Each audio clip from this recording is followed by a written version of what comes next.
பால் பாலபாஸ்கரன் கொடுக்கும் சிலுவையின் செய்தியை கேட்டுக்கொண்டிருக்கும் சகோதர சகோதரிகளையும் நண்பர்களையும் இச்செய்தி மூலமாக சந்திப்பதில் பெரும் மகிழ்ச்சி அடைகிறோம்.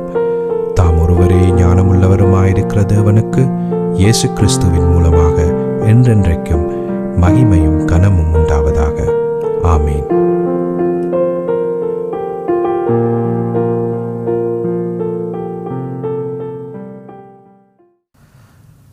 நான் போல் பாலபாஸ்கரன். நான் ஒரு இவாஞ்சலிஸ்ட். இந்த நேரத்தில் சிலுவையின் செய்தியில் என் சகோதரர்கள், என் சகோதரிகள், என் நண்பர்கள் எல்லோரையும் சந்திப்பதில் நான் பெரும் மகிழ்ச்சி அடைகிறேன். இந்த நேரத்தை எனக்கு ஒதுக்கி தந்த கர்த்தருக்கு என்றென்றைக்கும் சோஸ்திரம். இந்த நேரத்தை உங்களுக்கு ஒதுக்கி தந்த கர்த்தருக்கும் என்றென்றைக்கும் சோஸ்திரம். அவருடைய நாமம் என்றென்றைக்கும் மகிமை அடைவதாக. வேத வார்த்தைகளை இந்த நேரத்தில் பகிர்ந்து கொள்வதற்காக இந்த இடத்துல நாங்கள் கூடியிருக்கிறோம். கர்த்தருடைய வார்த்தைகள் மிகவும் முக்கியமான வார்த்தைகள். அவைகள் ஜீவ வார்த்தைகளாக இருக்கிறபடியினால் நம்முடைய ஜீவனுக்கு அது ஆதாரமாக இருக்கிறது என்பதை நாம் அறிந்து கொள்ள வேண்டும். மத்தேயு 4:4 சொல்லப்பட்டிருக்கிறது, மனுஷன் அப்பத்தினால் மாத்திரமல்ல தேவனுடைய வாயிலிருந்து வெளிப்படும் ஒவ்வொரு வார்த்தையினாலும் பிழைப்பான் என்று சொல்லப்பட்டிருக்கிறது. அப்போ அவருடைய வாயிலிருந்து வரும் ஒவ்வொரு வார்த்தையும் கலப்படம் இல்லாமல் வேறு ஏதாவது அதுக்குள்ள உட்புகுத்தி மனுஷனுடைய கற்பனைகளை உட்புகுத்தி இல்லாதபடிக்கு நாம் மிகுந்த கவனமாக இருக்க வேணும். இது கர்த்தருடைய வாயிலிருந்து வந்த வார்த்தையோ என்று சொல்லி நாம் கூடுதலாக கவனம் செலுத்தி அந்த அப்பத்தை, ஜீவ அப்பத்தை நாங்கள் புசிக்க வேணும். அது மிக முக்கியமான ஒரு அலுவல். அப்போ சிலுவையின் செய்தியில் நேற்றைய தினம் நாங்கள் குறிப்பாக ஒரு முக்கியமான ஒரு விஷயத்தை நாங்கள் பார்த்தோம். அதற்கு முதல் நான் ஒரு அடிப்படை வேத வாக்கியத்தில் இருந்துதான் அந்த வாக்கியங்கள், இந்த பிரசங்கங்கள் எல்லாத்தையும் செய்து கொண்டு வருகிறேன். அது மிக முக்கியமான ஒரு வேத வார்த்தை. அந்த வேத வார்த்தை 1 கொரிந்தியர் 2:2. இயேசு கிறிஸ்துவை சிலுவையில் அறையப்பட்ட அவரையே அன்றி வேறொன்றையும் உங்களுக்குள் அறியாதிருக்க தீர்மானித்திருந்தேன். நீங்கள் இதை ஞாபகத்தில் வைத்திருக்க வேணும். ஞாபகத்தில் வைத்து உங்களுடைய இருதயத்துக்குள்ள அது உட்சென்று இந்த வேத வார்த்தை முளைக்க வேணும். இந்த வேத வார்த்தை முளைத்து செடி கொடியாக அது வளர்ந்து மகாபெரிய அற்புதங்களையும் அதிசயங்களையும் அந்த வேத வார்த்தை செய்ய வேணும் என்று சொல்லி நீங்கள் கர்த்தரிடத்தில் கேட்டுக்கொள்ள வேணும். ஏன்? அந்த வார்த்தையில விசுவாசம் என்றால் என்னன்றது, விசுவாசத்தின் வரவிலக்கணம் அந்த 1 கொரிந்தியர் 2:2 சொல்லப்பட்டிருக்கிறது. சுருக்கமாக சொல்லப்பட்டிருக்கிறது, கன்மலையை நீங்கள் விசுவாசிக்க வேணும். கன்மலை என்றால் இயேசு கிறிஸ்து. அஸ்திபாரத்தை நீங்கள் விசுவாசிக்க வேணும். அஸ்திபாரம் என்றால் அவர் சிலுவையில் செய்து முடித்தது. அப்போ இயேசு கிறிஸ்துவையும் அவர் சிலுவையில் செய்து முடித்ததையும் நீங்கள் விசுவாசித்து அந்த விசுவாசத்தில் நிலைத்திருக்க வேணும். அதை தவிர வேறு ஒன்றையும் நீங்கள் விசுவாசிக்க கூடாதென்று தேவனுடைய வார்த்தை தெளிவாக நமக்கு தந்திருக்கிறது என்பதை நாம் அறிந்து கொள்ள வேணும். ஆனபடியால் தான் அது மிகுந்த முக்கியத்துவம் வாய்ந்தது.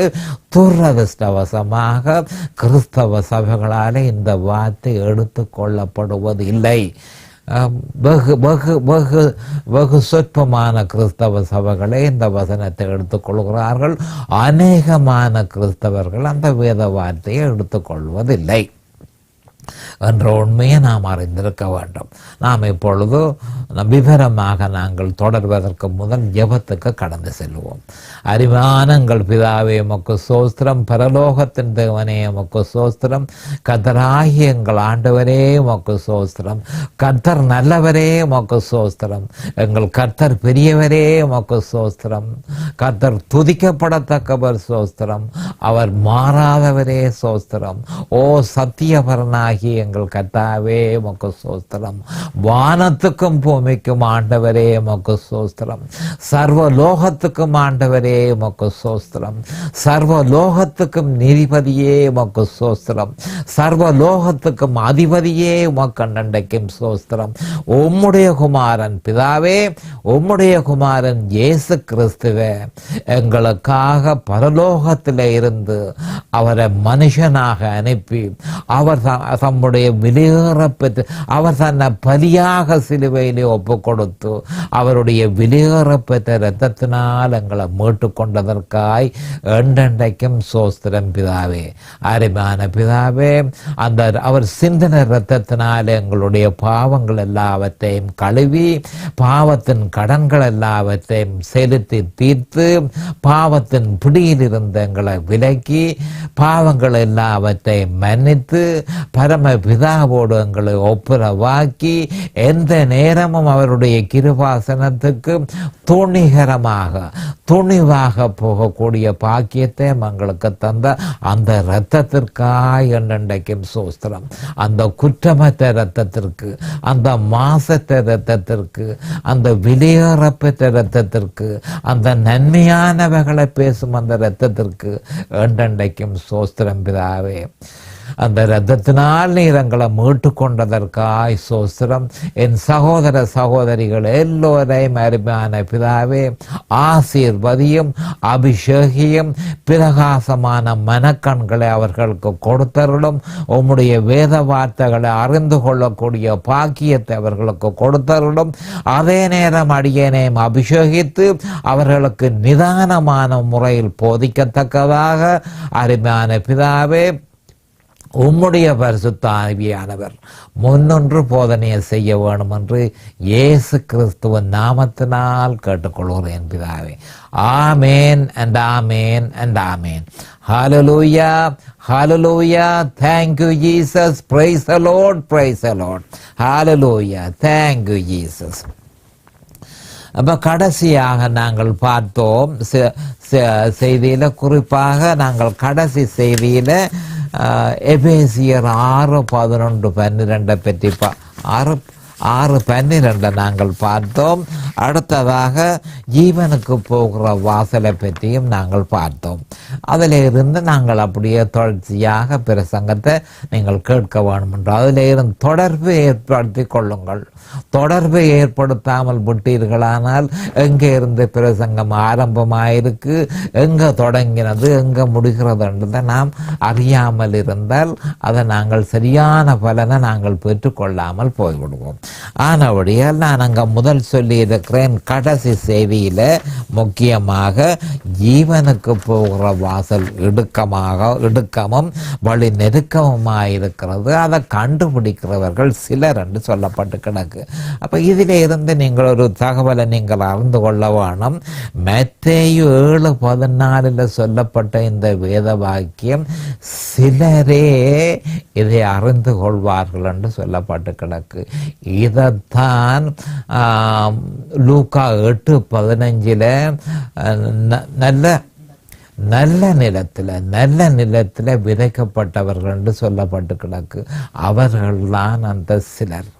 அந்த சிலருக்குத்தான் தேவனால் நியமிக்கப்பட்ட வழி என்ன என்று தெரிந்தபடியினால் அந்த வழியிலே அவர்கள் நின்று வெற்றிகரமாக ஈவனுக்கு போகிற வாசலை அடைந்தார்கள். அப்போ அந்த இடுக்கம் இதுகள் ஒன்றும் அவர்களுக்கு ஏற்பட போகிறதில்லை. ஏனென்றால் தேவனால் நியமிக்கப்பட்ட வழியை அவர்கள் பின்பற்றினார்கள். அடுத்ததாக மத்தேயு 7:13 நீங்கள் அறிந்து கொள்ள வேணும். இடுக்கமான வாசல் வழியாய் உட்பிரவேசியுங்கள். அப்போ நம்முடைய ஆண்டவர் சொல்கிறார் அந்த வாசல் இடுக்கம், அதை நீங்கள் தான் ஏற்படுத்தினீங்கள், நான் ஏற்படுத்த இல்லை. இடுக்கமான வாசலாக இருந்தாலும் நீங்கள் விடாப்புடியாக இடுக்கமான வாசல் வழியாய் உட்பிரவேசியுங்கள். அப்போ அவர் நம்முடைய ஆண்டவராகிய இயேசு கிறிஸ்துவுக்கு ஒரு மனுஷன் தன்னும் நரகத்துக்கு போகிறது அவருக்கு விருப்பம் இல்லை.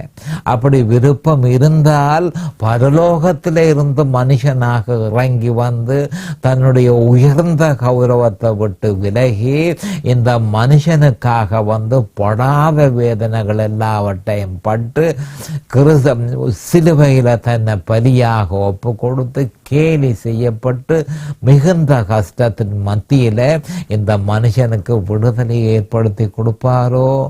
அப்ப அவர் எல்லாரும் அதை செய்து முடித்ததனுடைய நோக்கம் முழு பேரும் பரலோகத்துக்கு வர வேணும் என்று. அப்ப அவர் என்ன சொல்கிறார்? இடுக்கமான வழியாய் வாசல் வழியாய் உட்பிரவேசிங்கள், உட்பிரவேசிங்கள். தவறினீர்களோ ஆத்மாவும் இல்லை, ஆவியும் இல்லை, ஒன்றுமே கிடையாது. காணாமல் போவீர்கள், காணாமல் போன ஆடுகளாக போவீர்கள். ஆனபடியால் இடுக்கமான வாசல் வழியாய் உட்பிரவேசியுங்கள் என்று சொல்லி மத்தேயு 7:13 சொன்ன அவர், மேலும் கேட்டுக்கு போகிற வாசல் விரிவும் வழி விசாலமுமாய் இருக்கிறது, அதன் வழியாய் பிரவேசிக்கிறவர்கள் அநேகர் என்று சொல்லப்பட்டு கிடக்கு. அப்ப சிலர்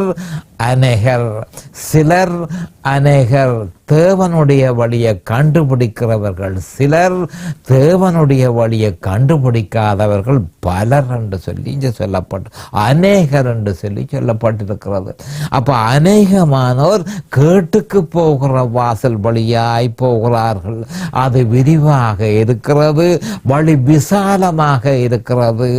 அந்த வழியாக பிரவேசிக்கிறவர்கள் கேட்டுக்கு போகிறார்கள், பாதாளத்துக்கு போகிறார்கள்.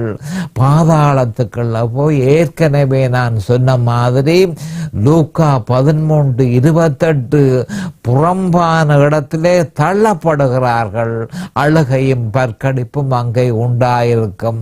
ஒரு நாளைக்கோ அப்படி அல்ல, கோடான கோடி காலம் அழுகையும் பற்கடிப்பும் அங்கே உண்டாயிருக்கும் என்று சொல்லி நம்முடைய ஆண்டவர் சொல்லியிருக்கார்.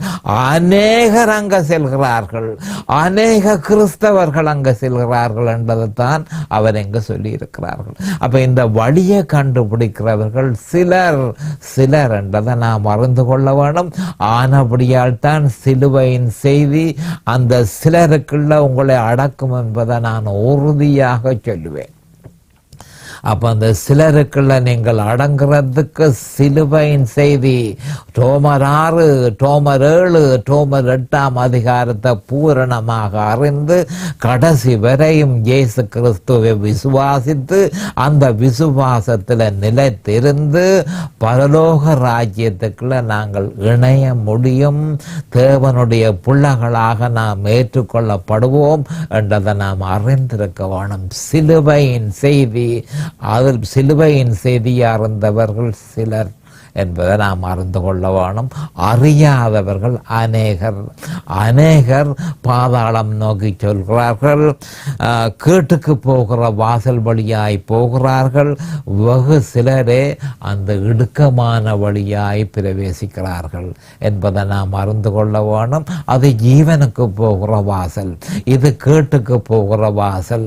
பரலோக ராஜ்யத்துக்குள்ள போகிற வாசல் ஜீவனுக்கு போகிற வாசல், நரகத்துக்குள்ள போகிற வாசல் கேட்டுக்கு போகிற வாசல். கேட்டுக்கு போகிற வாசல்ல அநேகர், ஜீவனுக்கு போகிற வாசல்ல சிலர் என்று சொல்லப்பட்டு கிடக்கு. இது கிறிஸ்தவர்களுக்கே இது சொல்லப்பட்டிருக்கிறது என்றதை நாம் அறிந்து கொள்ள வேண்டும். உலகத்துக்கு இது சொல்லப்படவில்லை. அநேகமான கிறிஸ்தவர்கள் பரலோக ராஜ்யத்துக்குள்ள இந்த வேத வாக்கியத்தின்படி அநேக கிறிஸ்தவர்கள் பரலோக ராஜ்யத்துக்குள் பிரவேசிக்க மாட்டார்கள் என்ற உண்மையை நாம் அறிந்து கொள்ள வேணும். இது மத்தேயு 7:13 உறுதியாக்கப்பட்டிருக்கிறது என்றதை நாம் அறிந்து கொள்ள வேணும். துரதிர்ஷ்டவசமாக கிறிஸ்தவர்கள் இதை அறிய விருப்பம் இருக்காது, இதை கேட்க அவர்களுக்கு விருப்பம் இருக்காது. ஏனென்று சொன்னால் இது பிரச்சனையான ஒரு செய்தியாக இருக்கிறது என்று சொல்லி. ஆனால் இது பிரச்சனையான செய்தி அல்ல, ஜீவனுக்கு போகிற வாசலை அறிகிற செய்தி இது என்றதை நாம் அறிந்து கொள்ள வேணும். இதனை கேட்டே ஆக வேணும். கிறிஸ்தவர்கள், இது கிறிஸ்தவர்களுக்குரிய செவிக்கு இது கஷ்டமாக இருக்குன்னு சொல்லி போட்டு இயேசு கிறிஸ்து நம்முடைய ஆண்டவர் அந்த செய்தியை கொடுக்காமல் விடையல்ல. அவர் மலை பிரசங்கத்தில் முதலாக இந்த செய்தியை கொடுத்தார் என்பதை நாம் அறிந்து கொள்ள வேண்டும். ஒவ்வொரு தரம் இதனை கேட்டே ஆக வேண்டும் என்பதற்காகவே அவர் மலை பிரசங்கத்தில் இதை திருப்பி அவர் சொல்லியிருந்தார். அப்போ ஒரு கேள்வி வருது, அப்படி என்றால் நாம் என்ன செய்ய வேண்டும்? இதுதான் பொதுவாக மனுஷர்கள் கேட்கிற கேள்வி. இப்படித்தான் இந்த பிலிப்பிய சிறைச்சாலக்காரன் ஒருவன் அவனும் கேட்டான். அதாவது சீலாவும் பவுல் அப்போஸ்தலரும் சந்திக்க போகும் பொழுது சீலாவும் பவுல் அப்போஸ்தலரும் சிறையில் அடப்பட்டு அவர்கள் வெளியால் வரும் பொழுது இந்த சிறைச்சால காவல்காரன், பிலிப்பிய சிறைச்சால காவல்காரன் நேரடியாக போய் அவர்கள்ட்ட அவன் கேட்டது என்ன என்று சொன்னால், ஆண்டவன்மாரே, ரட்சிக்கப்படுவதற்கு நான் என்ன செய்ய வேண்டும்? பாவியான மனுஷன், கடவுளை அறியாத மனுஷன். இப்பொழுது அவன் பார்த்திருக்கிறான், இந்த ரெண்டு மனுஷர்களுக்குள்ளே அந்த வழி, இவர்கள் அந்த வழியை போதிக்கிற மனுஷர்களாக இருக்கிறார்கள், சீலாவையும் பவுலையும். ஆண்டவன்மாரே ரட்சிக்கப்படுவதற்கு நான் என்ன செய்ய வேண்டும்? அப்ப இதே மாதிரியான ஒரு கேள்வி ஒவ்வொரு மனுஷன், அதாவது தவறான வழியில போய் கேட்டுக்கு போகிற வாசல் வழியாக போய்கொண்டிருக்கிற மனுஷன் இந்த கேள்வியை கேட்க வேணும். ஆண்டவன்மாரே, ரட்சிக்கப்படுவதற்கு நான் என்ன செய்ய வேண்டும்? இயேசு கிறிஸ்துவோட இணைந்து கொள்வதற்கு நான் என்ன செய்ய வேண்டும்? பாவத்திலிருந்து, அந்த பாவத்திலிருந்து விடுதலை அடைவதற்கு நான் என்ன செய்ய வேண்டும் என்று சொல்லி அந்த பிலிப்பிய சிறை காவல்காரன் கேட்ட அதே மாதிரி நாம் ஒவ்வொரு தரம் எப்படி நாம் என்ன செய்ய வேண்டும் என்று சொல்லி இடைவிடாமல் கேட்க வேண்டும். அப்படி சிறைச்சால காவல்காரன் கேட்ட கேள்விக்கு பவுல் அப்போஸ்தலர் என்ன பதில் கொடுத்தாரோ அதே பதில் தான் உலகத்தில் உள்ள சகல கிறிஸ்தவர்களுக்கும் என்ன சொல்லப்பட்டு கிடக்கு? கர்த்தராகிய இயேசு கிறிஸ்துவை விசுவாசி, அப்பொழுது நீயும் உன் வீட்டாரும் ரட்சிக்கப்படுவீர்கள். கர்த்தராகிய இயேசு கிறிஸ்துவை விசுவாசி, அப்பொழுது நீயும் உன் வீட்டாரும் ரட்சிக்கப்படுவீர்கள் என்று அப்போஸ்தலர் 16:31 பவுல் அப்போஸ்தலரும் சீலாவும் கூறினார்கள் என சொல்லப்பட்டிருக்கிறது. அப்ப என்ன சொல்லப்பட்டு கிடக்கு? இயேசு கிறிஸ்துவை தானே விசுவாசிக்க சொல்லி கிடக்கு. அப்ப இயேசு கிறிஸ்து, அப்போ இதுல ஒரு பிரச்சனை ஒன்று இருக்கு. என்ன மாதிரி என்றால், சிலுவையை பற்றி இங்கே சொல்லவில்லையே, இயேசு கிறிஸ்துவை தானே விசுவாசிக்க சொல்லி இருக்கு. நாங்கள் இயேசு கிறிஸ்துவை விசுவாசிக்கிறோம். நோ. அப்ப இயேசு கிறிஸ்துவை விசுவாசி என்றால் ஏன் விசுவாசிக்கிறாய்? ஏன் இயேசு கிறிஸ்துவை விசுவாசிக்கிறாய்? அவர் ஒரு மனுஷனாக இருந்தாரே, அப்ப அந்த மனுஷனை நாங்கள் ஏன் விசுவாசிக்க வேணும்? அவர் ஒரு பெரிய அலுவலை சிலுவையில செய்தார். சிலுவையிலே அவர் தன்னை பலியாக கொடுத்தார். தன்னுடைய பரிசுத்த இரத்தத்தை சிந்தினார். அந்த இரத்தத்தினால மனுஷனுடைய பாவத்திலிருந்து விடுதலை கொடுத்தார். அப்ப இயேசு கிறிஸ்துவை விசுவாசி என்று சொல்லும் பொழுது அவரையும் அவர் சிலுவையிலே உனக்காக செய்து முடித்ததையும் விசுவாசி என்பதுதான் அதனுடைய அர்த்தம். அப்ப சுருக்கமாக என்ன சொல்லப்படுகிறது? 1 கொரிந்தியர் 2:2 பின்பற்று. இதைத்தான் பவுல் அப்போஸ்தலர் தெளிவாக 1 கொரிந்தியர்ல சொல்லி இருக்கிறார். இயேசு கிறிஸ்துவை நீ விசுவாசிக்க வேணும். அவர் சிலுவையில செய்து முடித்ததை விசுவாசிக்க வேணும். அதை தவிர வேறொன்றையும் நீ விசுவாசிக்க கூடாது என்று தெளிவாக 1 கொரிந்தியர் 2:2 சொல்லி இருக்கிறார். அப்ப சிலரே பரலோக ராஜ்யத்துக்குள் பிரவேசிப்பார்கள் என்பதை நாம் அறிந்திருக்கிறோம். ஆனபடியால் மிகுந்த எச்சரிக்கையாக இருக்க வேண்டும். ஏனென்றால் மத்தேயு 7:14 சில கிறிஸ்தவர்களே பரலோக ராஜ்யத்துக்குள் பிரவேசிப்பார்கள் என்று சொல்லப்பட்டிருக்கிறது. அதை நாம் முதலில் அறிந்து 1 கொரிந்தியர் 2:2 தாற்பயத்தை உணர்ந்து அந்த சிலருக்குள் நாம் அடங்குவதற்கு என்ன விலையையும் கொடுப்பதற்கு தயாராக வேண்டும். தயாராக வேண்டும். மனுஷனுடைய வாழ்க்கை நிச்சயமற்றது.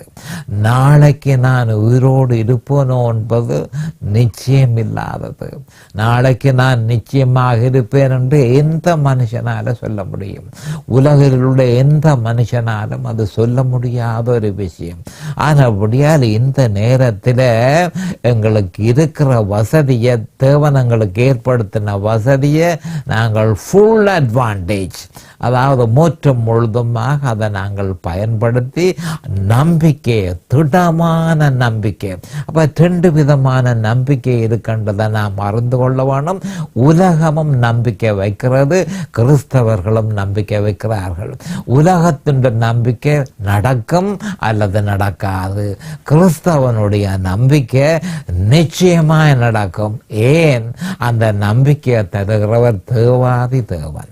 தேவாதி தேவன் அந்த நம்பிக்கையை தந்திருக்கிறபடியால் அந்த நம்பிக்கையோட நாம் இருந்து பரலோக ராஜ்யத்துக்குள் நாம் பிரவேசிப்பதற்கு சகல முயற்சியை எடுக்க வேண்டும் என்பதை நாம் அறிந்து கொள்ள வேண்டும். அப்ப நம்முடைய ஆண்டவர் அதுக்கு ஒரு அருமையான ஒரு உபமானத்தை எங்களுக்கு தந்திருக்கிறார். அது என்னன்னு சொன்னால் மறைந்திருக்கும் பொக்கிஷம். மறைந்திருக்கும் பொக்கிஷம் என்றொரு உபமானம். அந்த உபமானம் மத்தேயு 13:44 சொல்லப்பட்டிருக்கிறது. மத்தேயு 13:44 போவோம். அன்றியும் பரலோக ராஜ்யம் நிலத்தில் புதைந்திருக்கிற பொக்கிஷத்துக்கு ஒப்பாயிருக்கிறது. அது ஒரு மனுஷன் கண்டு மறைத்து அதை பற்றிய சந்தோஷத்தினால் போய் தனக்கு உண்டான எல்லாவற்றையும் விற்று அந்த நிலத்தை கொள்ளுகிறான். மிக முக்கியமான விஷயம் என்ன சொல்லப்பட்டிருக்கிறது? மனுஷா, உனக்கு ஒரு பொக்கிஷம் இருக்கின்றதை நீ அறிந்து கொள். ஒரு மறைந்திருக்கிறது. அந்த வெளிப்படையாக அந்த பொக்கிஷம் இல்லை, அந்த பொக்கிஷம் மறைந்திருக்கிற பொக்கிஷம். அன்றியும் பரலோக ராஜ்யம் நிலத்தில் புதைந்திருக்கிற பொக்கிஷத்துக்கு ஒப்பாயிருக்கிறது. அது ஒரு மனுஷன் கண்டு மறைத்து அதை பற்றிய சந்தோஷத்தினால் போய் தனக்கு உண்டான எல்லாவற்றையும் விற்று அந்த நிலத்தை கொள்ளுகிறான். அப்ப அதை ஒரு பார்ப்போம் நாங்கள். அன்றியும் அப்ப அவர் என்ன சொல்றார் என்று சொன்னால், பரலோக ராஜ்யம் நிலத்தில். அப்ப பரலோக ராஜ்யம் எங்கே இருக்கு? நீ தேடி போக வேண்டியதில்லை. இந்த உலகத்திலேயே பரலோக ராஜ்யம் உன் கண்களுக்கு மறைவாக இருக்கிறது. ஒவ்வொரு மனுஷனும் அந்த பரலோக ராஜ்யம். பரலோக ராஜ்யம் இயேசு கிறிஸ்து தான் பரலோக ராஜ்யம். அது மறைவாக இந்த உலகத்துக்குள்ள இருக்கிறது என்பதை நீ அறிந்து கொள். புதைந்திருக்கிற பொக்கிஷத்துக்கு ஒப்பாயிருக்கிறது. அப்போ அந்த பொக்கிஷம் என்ன மாதிரி என்று சொன்னால், அது அந்த பரலோக ராஜ்யம் என்ற பொக்கிஷம் புதைந்திருக்கிற ஒரு பொக்கிஷத்துக்கு ஒப்பாயிருக்கிறது. புதைந்திருக்கிற ஒரு பொக்கிஷத்துக்கு பரலோக ராஜ்யம் ஒப்பாக இருக்கிறது. அப்போ என்ன சொல்லப்படுகிறது? புதிய உடன்படிக்கை. புதிய உடன்படிக்கை என்றால் என்ன? சிலுவை. அப்ப சிலுவையை பற்றிய உண்மையும் இயேசு கிறிஸ்துவை பற்றிய உண்மையும் இந்த உலகத்தில் புதைந்திருக்கிறது. அது பொக்கிஷமாக இருக்கிறது.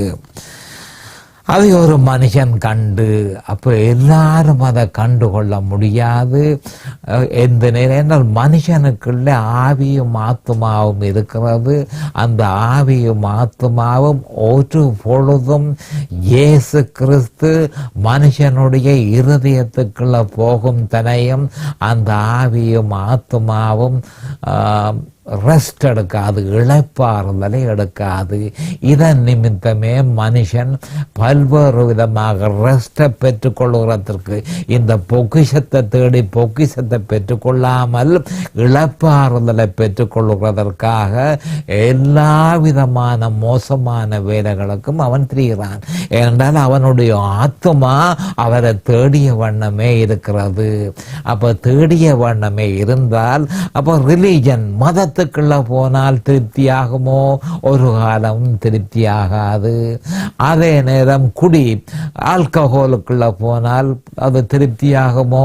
ஒரு காலம் திருப்தியாகாது. நைட் கிளப்புக்கு போறதாலே அது திருப்தியாகுமோ? ஒரு காலமும் திருப்தி அடையாது.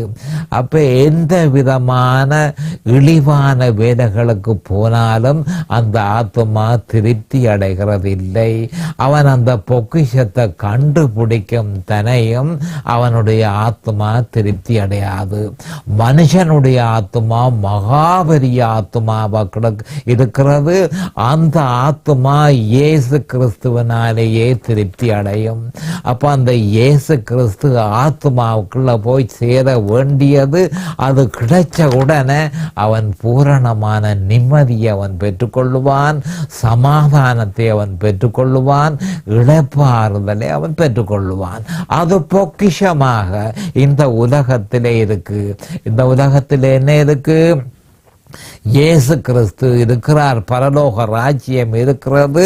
அடுத்ததாக பொக்கிஷம், புதந்திருக்கிற பொக்கிஷம், புதிய உடன்படிக்கை, சிலுவை இருக்கிறது. அப்ப இயேசு கிறிஸ்துவும் சிலுவையும் பொக்கிஷமாக இந்த பூலோகத்திலே இருக்கிறது.